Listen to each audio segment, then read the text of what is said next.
Hi guys, so in this video I am going to tell you about my own theory, right?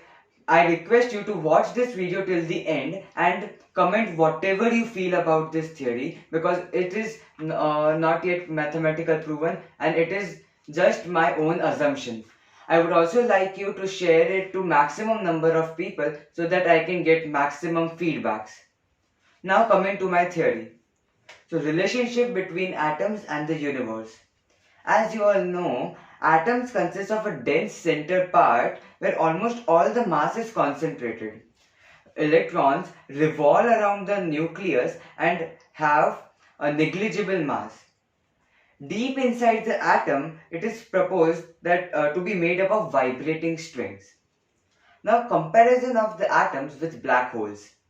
Black holes, a supermassive one, is said to be located at the center of every galaxy, just like the nucleus in atoms. It has almost all the mass of our galaxy concentrated in it. It is said to have infinite mass because the solar systems and all the other space objects which is revolving around it are said to have negligible mass in comparison to that black hole, the supermassive black hole. And this analogy is taken for the electrons, the space and the space objects and the solar system and everything which is revolving around the black holes can be compared to the electrons. Now, the black holes are also said to consist the rest of 6 dimensions of the string theory.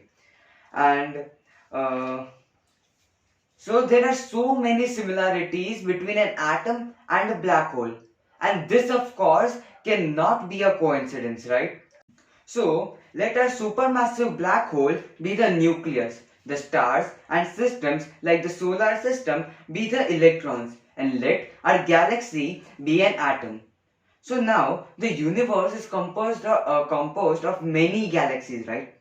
Each type of galaxies, that is, there are 3 types of galaxies: the spiral galaxy, the elliptical galaxy, and an irregular galaxy. So these galaxies, let them be the molecules of their respective atoms. Like Milky Way is an atom which has a spiral molecule. A new concept, a new thing, right? Then the universe is composed of several molecules. Hence, let the universe get replaced by a compound. So by this, what do we infer? We infer that inside any compound there is another realm and another universe. So tiny humans exist there, also the tiny little creatures. Also, our universe itself is a compound if it is seen by another frame of reference, that is by a superhuman or another big species who is living in a universe that is higher up than ours. So, for example, let me take a compound, H2O, water, right? So that compound is a universe for some other species who is very small enough. And then that compound is made up of molecules, the H2 molecule and the O2 molecule. So that is there. So they are the spiral or the elliptical galaxies which we see in our universe. Then these H2 molecules or the O2 molecules are composed of atoms, the H atoms and the O atoms. And these atoms could be replaced. The name of the galaxy, like the Milky Way galaxy, could be the atom.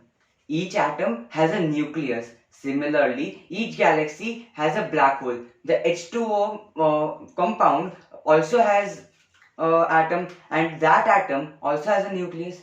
So the Milky Way galaxy similarly has a supermassive black hole and the electrons revolve around it. Similarly, the solar systems and the stars and everything revolve around that supermassive black hole, thus forming an endless row of universes.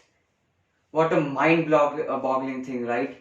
So, we could be living in a compound, let's say X27Y8.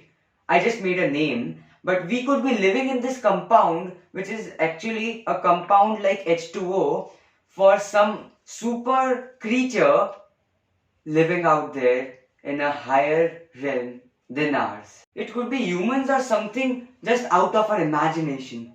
But one thing is sure, there are infinite such universes, one enclosed in another.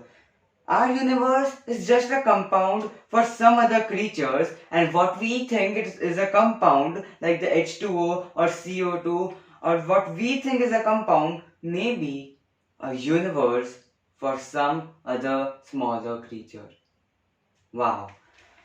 Now, this also proves one thing. This also proves the existence of multiverse. Because if one universe represents one compound, then we obviously know that there are an incredible infinite number of compounds that can be formed. Hence, there can be those many universes in a single realm. That is multiverse. What a mind-boggling stuff this is, right? Whoa. Now I'll also tell the questions based on my theory itself. The questions which this theory, according to this theory, these questions need to be answered in order to be this to be true. So the first question: there is something called Hawking's radiation happening in black hole. I encourage you to go and find out about it because it's a very interesting thing. Then the nucleus must also have a similar kind of radiation. So have we not discovered it yet? Is it even there? I don't know. And the second question. The nucleus is positively charged because of the presence of protons, right? And the electrons are negatively charged, which are revolving around the nucleus. Then, what is the case or the charge of a black hole and the stuff revolving around it? If nucleus and the electrons have some charge, then shouldn't black hole and the things which are revolving around it, even the earth, have some charge? Is there even a charge in them or not?